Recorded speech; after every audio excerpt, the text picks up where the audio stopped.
Hello बच्चों, आज मैं तुम्हें इस जियो बोर्ड के द्वारा कक्षा 6 का पाठ व्रत समझाऊंगी।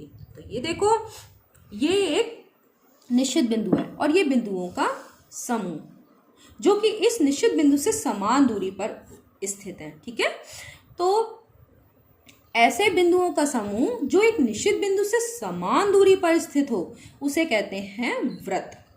और ये जो निश्चित बिंदु है ये व्रत का केंद्र कहलाता है।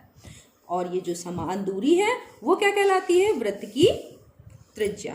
तो देखो, ये व्रत की त्रिज्या है और ये भी क्या है? व्रत की त्रिज्या।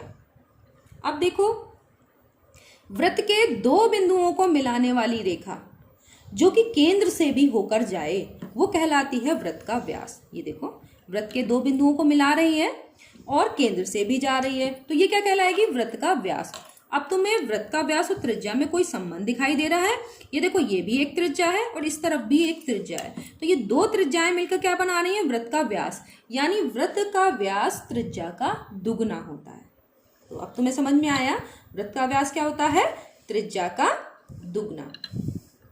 अब देखो, अगर हम व्रत के किसी भी बिंदु पर एक धागा रखें और इसको धागे को इस प्रकार घुमाएं कि वापस वहीं पर आ जाए, देखो इस तरह से लपेट रहे हैं, ये देखो यहां तक, ये तो ये क्या कहलाएगा? ये धागे की लंबाई क्या कहलाएगी? व्रत की परिमाप। और व्रत की परिमाप को क्या कहते हैं?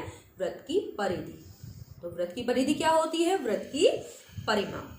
ठीक है, अब देखो, इस व्रत के अंदर का क्षेत्र क्या कहलाता है? ये व्रत के अंदर का क्षेत्र है, तो ये कहलाता है व्रत का अंतः क्षेत्र। और ये व्रत के बाहर का क्षेत्र बाह्य क्षेत्र।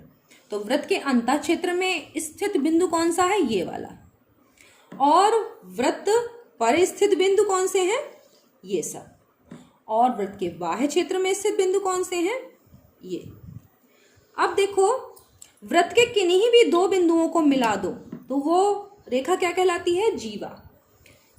इस तरफ भी देखो, ये भी एक जीवा है। यहां देखो, जीवा, हम किसी तरफ भी दो बिंदुओं को व्रत के मिला दें तो वो रेखा क्या कहलाती है? जीवा कहलाती है। तो ये व्रत की जीवाएं हैं। और व्रत की जीवा जो है वो व्रत को दो भागों में बांटती है। देखो, ये लघु व्रतखंड और ये दीर्घ व्रतखंड। ये क्या है? व्रत का व्यास है। और व्रत का व्यास जो होता है, क्योंकि ये भी देखो परिधि के दो बिंदुओं को मिला रही है कि नहीं, तो ये भी क्या है? जीवा है। व्रत का व्यास जो होता है वो सबसे बड़ी जीवा होती है जो व्रत को दो बराबर भागों में बांटती है। ये भी अर्धवृत्तखंड और ये भी अर्धवृत्तखंड। अब देखते हैं चाप किसे कहते हैं। तो बच्चों देखो, चाप जो होता है वो व्रत का ही एक भाग होता है। ये देखो, पूरा व्रत ये है और चाप क्या है? इसका एक भाग। तो चाप क्या है? व्रत का एक भाग है। ये क्या है? लघु चाप। और यहां से अगर यहां तक ले तो क्या होगा? दीर्घ चाप। ये लघु चाप और ये वाला दीर्घ चाप। एक चाप और दो त्रिज्याएं मिलके क्या बनाता है? त्रिज्यखंड।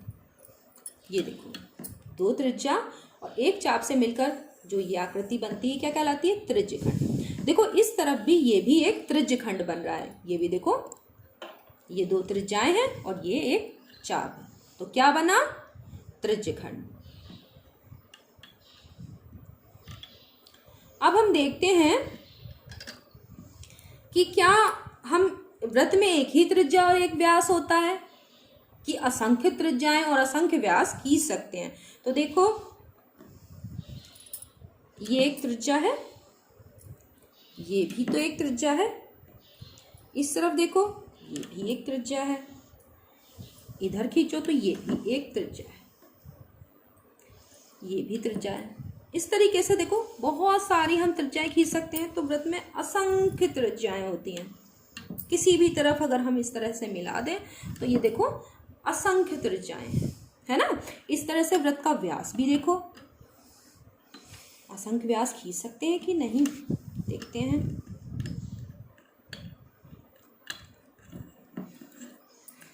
ये देखो, ये क्या है? वृत्त का व्यास। ये भी वृत्त का व्यास है। क्या और भी बन सकते हैं? ये देखो, ये भी वृत्त का व्यास है।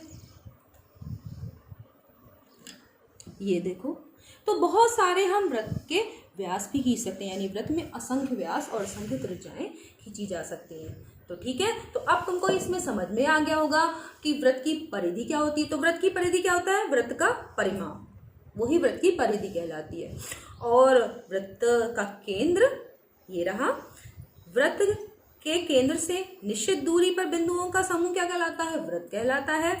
और वृत्त का व्यास त्रिज्या का दुगना होता है। ठीक है, और वृत्त का व्यास वृत्त को कितने भागों में बांटता है? 2 बराबर भागों में बांटता है। ठीक है, अब तुम ये इस जियो बोर्ड के द्वारा वृत्त को अच्छे से समझ गए होगे, तो ये भी जान गए होगे कि ये जियो बोर्ड तुम्हारे लिए कितना लाभदायक है। केवल प्राइमरी या जूनियर सेक्शन के ही ज्योमेट्री को समझने के लिए नहीं, जब तुम सीनियर सेक्शन में भी आओगे तब भी ये जियो बोर्ड तुम्हारे लिए उतना ही उपयोगी होगा। तो मैं बच्चों के लिए सलाह देती हूँ कि वो हर घर में एक एक जियो बोर्ड जरूर बना ले, क्योंकि इसको बनाना भी कोई मुश्किल नहीं है। इसमें एक बोर्ड चाहिए और थोड़ी सी कीलें, जिसको इस तरह से अरेंज करना है। इससे तुम्हारे ज्योमेट्री के बेसिक्स बहुत आसानी से क्लियर हो जाएंगे और उसे तुम लंबे समय तक याद रख पाओगे। और उसके बाद ज्योमेट्री से संबंधित जो प्रश्न है उनको तुम अपने कॉपी पे बाद में हल करके देख सकते हो। तो बच्चों, ये जियो बोर्ड तुम जरूर बनाना, क्योंकि ये तुम्हारे आगे तक की पढ़ाई के लिए बहुत ज़्यादा लाभदायक होगा। धन्यवाद।